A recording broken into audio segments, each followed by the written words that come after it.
It was amazing to be on the Sunset Strip in 1982, 83, 84. So I'm glad I got to experience that. Hey, Ron, how's it going? It's Brandon calling from the Signals of Intuition. Fantastic. Brandon, how are you? I'm doing well. So where are you calling from? Are you still in LA? I'm in Sioux Falls, South Dakota, the wild, wild Midwest. Oh, man, that's great. I'm calling you from Windsor, Ontario, Canada, right next to Detroit. Right on. Yeah, I did some homework and checked out your show and really excited to talk to you. Oh, well, thank you so much. Same here, longtime fan. So looking forward to chatting, about your career, about the new record, which is absolutely fantastic. So, Thank you. but when I do these, I like to start at the beginning of you as a musician and work our way up to the new record. So, starting from the beginning, where did you grow up and how did you get started in music? Well, I'm still growing up, Brandon. I was a traveling child from early on. So, I was born in Savannah, Georgia, but every 6 months or so, my father would move the family to a new town looking for a new job or running from the law. So, a lot of hometowns when I was growing up. And then obviously spent 10 years in Hollywood during the 80s, man. To be in Hollywood during the 80s was certainly a very magical time. I moved to Nashville when I was 17 years old and eventually ended up in Hollywood from there. I spent 10 years in Las Vegas, which is the entertainment capital of the world, and then another 10 years back in Nashville. So those are my primary hometowns. I got started in music when I saw the Beatles on the Ed Sullivan Show in 1964. And for a lot of people of my generation, you'll hear that same story, man. That day changed the world. And I was 2 years old. I saw the Beatles on television and I said, that's what I'm going to do. I'm going to play music on TV. That's incredible. Yeah, I can honestly say probably 30% of the people I've interviewed, that's the origin story right there. As I saw the Beatles, Yeah. a few others, or I saw Jimi Hendrix. Yeah. And then for the next generation, it was probably Kiss. I mean, Kiss, in addition to all their other influential acts, they, I think more than any other band, urged that generation to pick up a guitar and sing and put on a show. Oh, absolutely. Well, I mean, the great thing really about both bands was none of them were insanely technical either. It was something that, your average person could figure out how to play. And I think that right there leads influence. Yeah, it was a big factor for me, knowing that, you could pick up a guitar and kind of learn the chords to deuce or strutter. Same with AC/DC. That first AC/DC album, High Voltage, was like, wow, man, I could actually play this stuff. So I gravitated to that primal, simple, strong, powerful approach to hard rock and metal, which still stands true today. Yeah. Now, do you have any formal training as a singer or guitar player? And what else do you play? Yes, I was music from day one. From that time I saw the Beatles on TV, and I couldn't wait to join the school band in the fifth grade when I was in grade school, and I started playing multiple instruments. I wanted to be a drummer, of course, because Ringo was my hero. And I started playing drums. And then from there, my music teacher encouraged me to pick up some of the other orchestra instruments, whether it was trumpet or some of the valved instruments. I started playing guitar when I was 13 so that I could write songs. And so I went all the way through school with all the music classes, guitar class and orchestra class and jazz band, the marching band, anything that had the word band in it. I was all over it, man. And then I was playing a gig. I think I was 14. I'd been playing guitar about 8 months, and I was doing a gig at an amusement park called Legend City in Phoenix, Arizona. This is like a redneck Disneyland. Oh, yeah. And we did the weekend gig there when I was 14 years old. And I had a pretty cool band at the time. And I was playing drums and I was the lead singer, kind of like Don Henley. I always wanted to be a lead singer. I wasn't very good, but I wanted to sing. I had to make noise. I wanted to be heard. So I'm behind the drums singing, and there was a friend of mine from school in the audience. And I invited him up on stage to play drums, and I grabbed the guitar and I went out and I played, I think it was Proud Mary by Creedence. Yeah. And I went out front and I'm walking around the girls. It was like, this is where I need to be, man. I'm going to be out front. So I became a guitar player, lead singer, until 78 when Van Halen's first album came out. And I heard Edward, and I said, maybe I should just focus on singing from now on. Oh, that's great. Yep. You hear that one guitar player, it's like, I don't know if I'm ever going to be able to do that. And Yeah. So I started singing. I did have some training, which was a huge help to me. And that's one of the reasons why I'm still around today. 40 plus years later and belting it out with a good tone and doing work that I'm proud of, because I had an amazing vocal coach. Her name was Sabine. She, not a coincidence, I think, that Sabine was also the vocal coach for Michael Sweet from Stryper, Axl Rose, Jizzy Pearl, who now sings with Quiet Riot. And all of these students of Sabine's are still belting it out at a high level 40 years later. So there's no coincidence there. That's incredible. Two of those guys I've interviewed, Sweet and Jizzy, and I want to say Sweet talked about her as well. So that's amazing you guys have the same vocal coach. Yeah, she was incredible, man. She taught us how to maintain and sustain our voices over long periods of time on the road, in the studio, the warm-up exercises, the basic philosophy of what the voice is all about. And it certainly paid off for Michael Sweet and myself and those other guys. So let's talk. You talked about the Beatles being an early influence. Now, your next round of influences, you talk about in Give Me Guitar or Give Me Death. Was it Deep Purple and Sabbath that were sort of your next level of influence? Absolutely, man. When you're, 12, 13 years old, and you're just, those hormones are going crazy, and you start to hear this loud, aggressive, powerful, sexy music. It wasn't even called metal at the time, I don't think.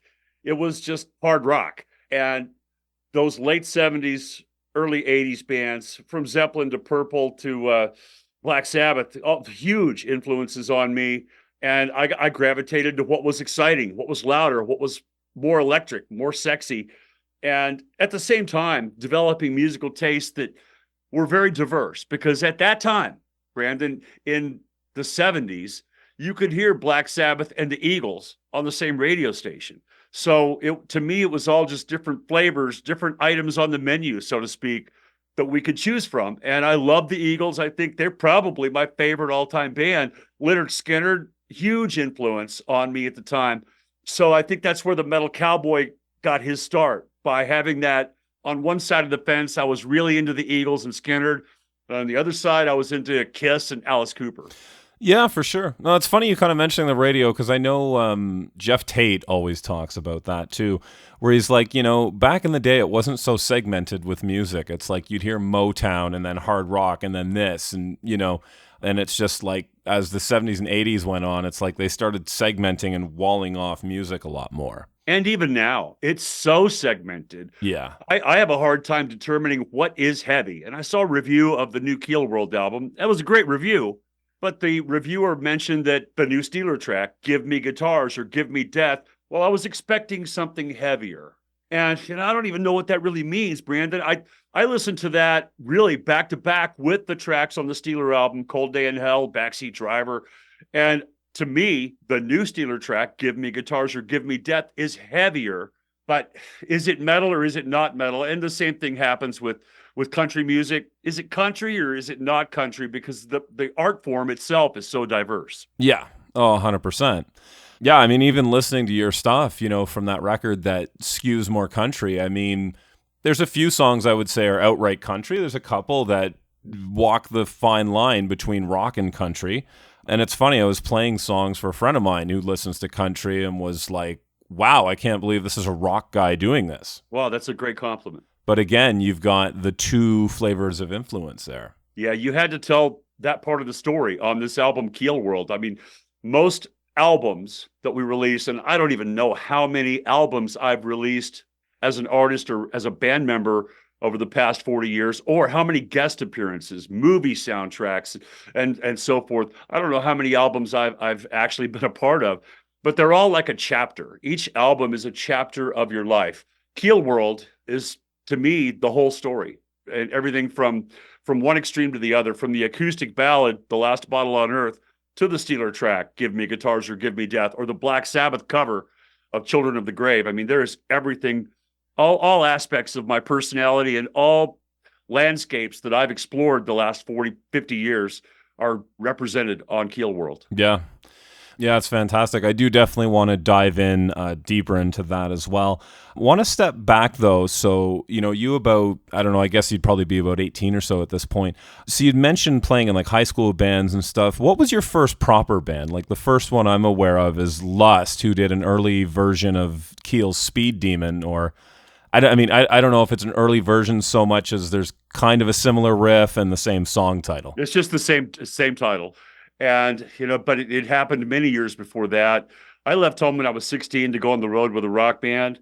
And I was still in school at the time. I promised my mom when I left home that I'd stay in school. That was the condition. You can go on the road and you can go play rock star, but you got to finish high school.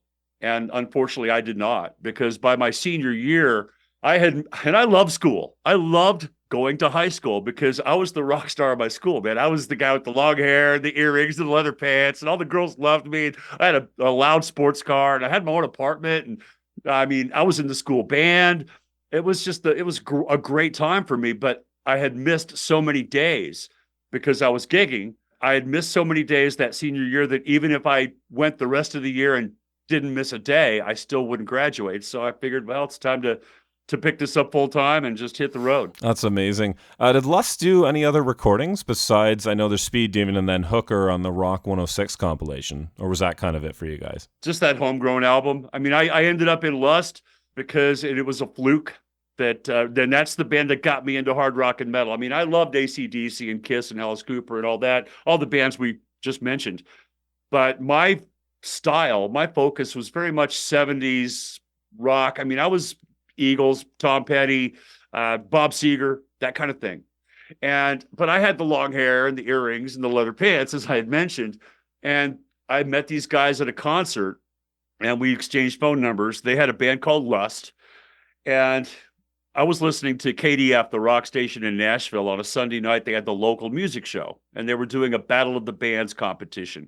And they were playing demos from all these local bands. And I heard this track, Lust, was called Hooker, song that you mentioned. And I heard that on the radio and it was absolutely just fantastic. I mean, great, solid, hard rock metal riff with great vocals. And I called the radio station and voted for the track myself. So they called me the next day because they had my number. We'd met at the concert. They called me and said, we're in the finals of the Battle of the Bands. We got played on the radio last night, and now we're in the finals, and we have to play live Sunday night, and we need a singer. So this is 1 week between the time I heard them on the radio. They asked me to sing with them because I had the look, unquote. I'm doing air quotes as we speak. I had the look. And I said, no, man, that's really not my thing, that hard rock metal thing. I love it, but it's not my forte. And thanks for the offer and no thanks. And I hung up, and every couple of hours they would call back, say, dude, you got to sing for us, man. We got this gig. It's going to be epic. And, we're going to play live in front of a packed house, and you got to sing for us. And they just bugged me for a couple of days to the point where I said, all right, I'll do it. Okay. So they gave me directions to their rehearsal place. They were having auditions. They had a couple of other guys in contention. They gave me directions to their rehearsal place, which was way out in the woods in Murfreesboro, Tennessee, at a high school somewhere in the middle of nowhere. And we didn't have any GPS back then, man. I got lost on these back roads. And I ended up being probably an hour, 2 hours late for my audition. And I go up to the door, and I look through this little round window, and I see them on stage. They're playing. There's this guy. He looks good. He sounds great. And they're playing, and he's singing. And I go, man, I'm too late. This is the guy, right?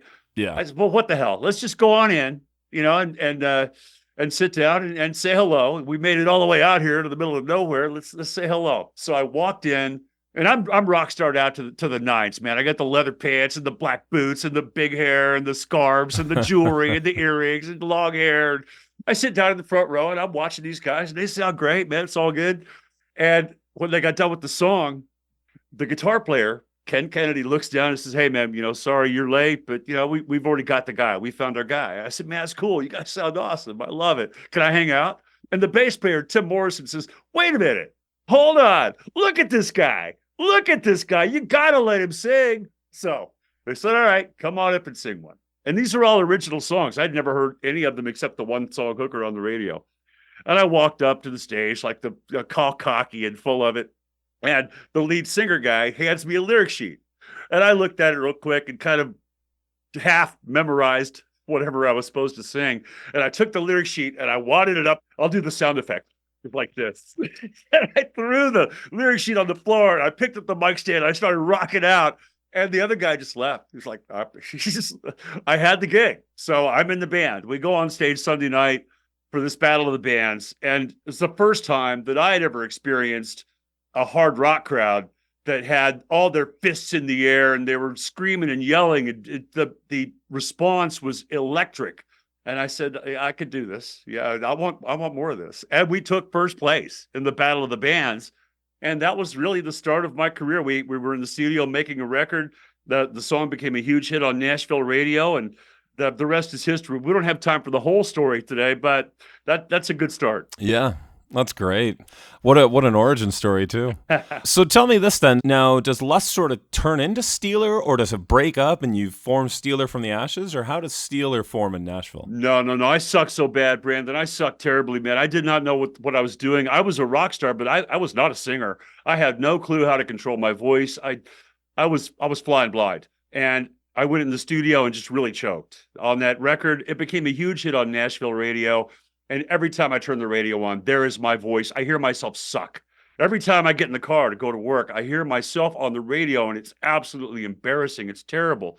I vowed at that point to never go through that again. I'm going to learn how to sing one way or the other. I'm going to get it right. But they didn't think I could, and they were going to fire me. The bass player comes to me and says, they just don't think you're ever going to be able to cut it in the studio. So they're going to fire you tomorrow. I said, thank you for the notice. I quit. So I quit the band, literally, and went on to join the only other three guys in Nashville in 1980 that liked to put on a show and wear animal skins and do their hair and have pyro. And it was a band that we formed in Nashville in 1980, and we called it Steeler. That's hilarious. So what is it, just because LA was the happening thing that you guys decided to move there at that point? Well, I'd seen this explosion happen in Great Britain, the UK, and Germany with the Scorpions. We had Iron Maiden and Def Leppard and Judas Priest and Saxon and all these bands coming from the UK and from overseas. And we were infected by that sound. I had a notion that, man, this has got to spread. This is going to happen. This is going to explode in the States as well. It's going to happen either in New York or LA. We got to move. We got to get out of Nashville. So I'm thinking, well, New York is cold and it's gray and concrete, and LA has got the beaches and the pretty girls, and it's the land of dreams, Hollywood, follow your dreams. So I said, let's head west. And we did. We headed west to Hollywood and scratched our way up through that surface tooth and nail from being the outsiders, the outcasts, these guys from Nashville. We climbed our way up that ladder one step at a time to become the top drawing act and the quintessential LA metal band. I mean, even at the time, bands like Motley Crue and Rat weren't labeled or embracing the term. They weren't labeled as metal, and they weren't embracing that term. Steeler was unashamedly metal. We were American metal. We were LA's metal band. Our phrase was, today's metal, tomorrow's platinum. So we really became part of that historic time in history when it'll never happen again. It was amazing to be on the Sunset Strip in 1982, 83, 84. So I'm glad I got to experience that. Yeah, well, I mean, you guys were, a part of the original Metal Massacre lineup. I mean, to me, that was where I first discovered Steeler, even before I knew Yngwie was a part of the band or anything like that, was that compilation. Yeah, and that was before Yngwie joined, long before Yngwie joined the band. Yngwie joined the top draw in LA. We had worked our way up through the system by the time he came over from Sweden, and Metal Massacre was a huge break. We were the lead track, the first song on side one of Metal Massacre 1. It was also the first recorded appearance of Metallica and Rat and some other iconic bands of that era. Yeah, Black and Blue. Yeah, Black and Blue. It's a historic piece of work, and we're glad to have been a part of it. Yeah, absolutely. So tell me this then. So I've read Yngwie's book. I'm curious your side of the story, where he talks about, being a Swedish kid, comes to LA, living with you guys in a rough part of LA. First of all, how did he come to your attention? I'm not interested in rehashing the how did Yngwie come to LA story. I found him in a basement in Stockholm and thought he was the best guitar player on the planet, and I brought him to LA to join my band. And I do mention Malmsteen on the new, to get back to the new album again, of course. I do mention him in the lyrics to Give Me Guitars or Give Me Death. So he's actually, a part of the new Steeler song only in the lyrics. But He was replaced in 1983 by a guitar hero by the name of Mitch Perry, who went on to play with Cher, Lita Ford, Johnny Winter, Michael Schenker. When Michael Schenker hires you to play guitar in his band, you got something. So Mitch replaced Yngwie in 83, and he's still part of Steeler to this day on the new track from Keelworld. Yeah, no, and an unbelievable guitar player in his own right. Yeah. Okay, so we've talked a little bit about this, but tell me about assembling this massive lineup for Keelworld. You know, I mean, speaking of Michael Schenker, the first thing I thought of when I saw the promo for this album was it's Michael Schenker Fest, but Ron Keel. So tell me about bringing this all together. Well, we have luckily stayed friends. Me and all these guys, most everybody I've worked with the last 4 decades is still, it's a brotherhood. It's a family. It's all under the Ron Keel family tree, so to speak. Steeler, Keel, Ironhorse, Emerald Sabbath, Ronnie Lee Keel, and some solo stuff on this new record. It was quite an ambitious project, and it's built upon the songs, Brandon. I mean, if I didn't have the right songs for the right bands, it would never have happened. We came up with what I feel is one of the best Keel songs ever, called Moving Target. And I realized, well, we've got a new Keel song. How about a new Steeler song? And I wrote Give Me Guitars or Give Me Death. And I realized, man, this is what Steeler was all about. It's a very cheesy, heavy 80s metal type anthem. And to me, it sounds like if Bon Scott had sung with Judas Priest. And to me, it's the perfect Steeler song. So I've got my Ron Keel Band doing a lot of the heavy lifting. It was going to be a Ron Keel Band album until we realized, man, I've got a Steeler song and I've got a Keel song.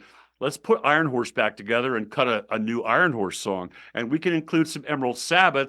I want to do a couple of solo tracks, a solo acoustic song and solo full band songs, and also pay tribute to my time with Black Sabbath, that Black Sabbath experience, and cover Children of the Grave with 2 other ex-Sabbath members, Bobby Rondinelli on drums and Neil Murray, who also played with Whitesnake, on bass. So it really is an all-star occasion. It was extremely challenging, time-consuming, expensive, a lot of work, very ambitious, but it was a wonderful challenge. And now that we have Keelworld has arrived, it was worth every moment, every dime, every night without sleep, and every plane ride all across the country to be a part of these sessions. It certainly has paid off. And now we get to share it with you and the fans, and the response has been very positive, and I'm grateful for that. Yeah, I've got to say, so for this record, you worked with Mike Dretsch, I hope I'm saying that right, who did just an unbelievable job with the final mix. I mean, the album sounds killer, and I think that gives the album a tremendous through line with all these different musicians, you know, one song to the next. It all fits, which I think is really brilliant too. What can you tell me about working with Mike? Man, I really appreciate you saying that. And I've worked with Mike now for the last 10 years. He's recorded, mixed, and produced everything that I've done. He is absolutely incredible in every way, from skills to ears to gear to knowing me and knowing how I work and what I want. And I have a significant amount of hearing loss. So I don't micromanage his mixes. He knows what I want and he knows what sounds good. And I asked him, all I asked was, let's keep the individuality of the bands and the styles of music while maintaining one solid sonic identity for the whole record, so that it doesn't sound like a compilation or a collection of demos or a collection of different producers and studios. It was recorded in multiple studios all across the country, even in the UK. And we send the files to Mike, and he makes it sound like Keelworld. So he's been an invaluable part of the process. I can't thank him enough for knowing what I wanted and delivering in a way that is it blows me away. And I'm doing radio promos now, and I'll do a little, hey, this is Ron Keel, and you're listening to so-and-so, and this is our new track, Give Me Guitars or Give Me Death, or whatever. I'll do radio promos for each song. Yeah. And it takes forever, because when I'm doing that, I got to listen to the whole song, man. I mean, I could do the radio promo, and then I edit it into the track. I can't hit stop. I get in my truck, and I turn the key, and Keelworld comes on. I mean, and that's not narcissistic or egotistical. That's just because I love what I do. I'm proud of my work, and I think I have to be comfortable in my own skin. I have to be proud of what I do, or why would I share it with everybody else? Yeah. And I am certainly thrilled at the results and the response to Keelworld. Yeah. As you should be. It's phenomenal. And like I say, I'm not a country guy, and I'm enjoying those songs coming up. Like that tells me you've done something really special with this swath of music that you've got. Thank you. So I know we're quickly coming up on time. So you've got the new Keelworld record coming out. Is there anything else from yourself that we can plug? Any upcoming projects or anything that you'd like to mention? No, Keelworld is the big elephant in the room. I do have a company called RFK Media, and we're a multimedia company that specializes in music, albums, CDs, and musical products from myself, bands like Cold Sweat, Crashing Wayward, and that website is rfkmedia.com. We are branching into movies, books, comic books, comedy, anything that's entertaining, fun, and hopefully profitable. But that's my company, rfkmedia.com. And we also operate and own a radio station called KRFK Radio, streaming audio online 24/7 with some of the biggest names in radio. Charlie Kendall's Metal Shop, Eddie Trunk, Dee Snider, Def Leppard's Joe Elliott. They're all part of the KRFK Radio family. KRFKradio.com, and everybody can find me always. This is the one central hub for everything that I do. RonKeel.com. Oh, that's fantastic. Well, I want to thank you so much for taking the time to do this. That sounds great, man. I appreciate it. Okay, thank you so much. Take care, and congrats on the new record. Thank you. Bye-bye.